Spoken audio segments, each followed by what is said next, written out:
নদিয়াতে ভদ্রলোকের বাড়িতে গিয়েছিলাম আমি।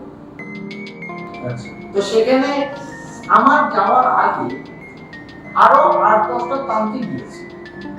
কোনো তান্ত্রিক কাজ করতে পারেনি, পয়সা দিয়েছে। কি না বাড়িতে ভূত। 10টা তান্ত্রিক গেল তো কোনো কাজ না, সবগুলোই কি বোকা ছিল? নিশ্চয়ই বিচারটা ঠিক ছিল। ঠিক। আমি এটা ভাবলাম।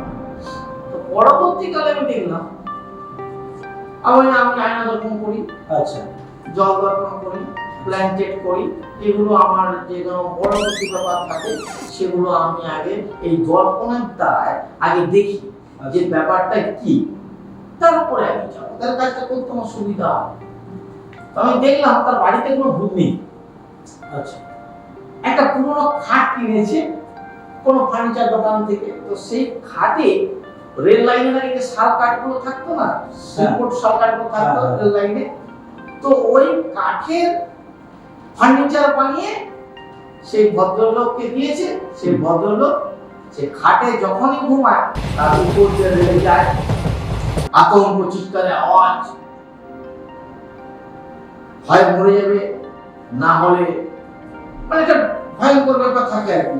তো ব্যাপারটা এটাই। তো ওইটা তো কানে দিতে পারে। তো সে আমাকে কি করলো, বললো, আমি গেলাম, আমি দর্পণ করে দেখলাম যে তার ঘরে ভূত নেই।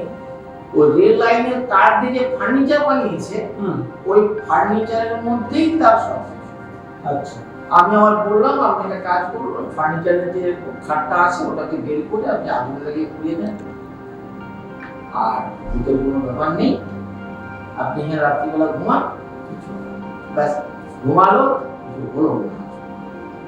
সামান্য ব্যাপারটা তান্ত্রিক তান্ত্রিক বলছে, শুধু খালি এত বড় গাড়ি রেখে দিলে, চুল গাড়ি রেখে দিলে, হাতে বালা কানে দুল করলে এগুলো সিনেমা অ্যাক্টিং, এগুলো কাজের তান্ত্রিক। কিন্তু ঘটনাটা হচ্ছে কি, তার প্রকৃত রোগটা কি, সে রোগটা যদি না আমি বুঝতে পারি তাহলে ভূতটা ছাড়াই কি করবে। ঠিক যার জন্য সীতারাম সেনাপতি ভূত পেতে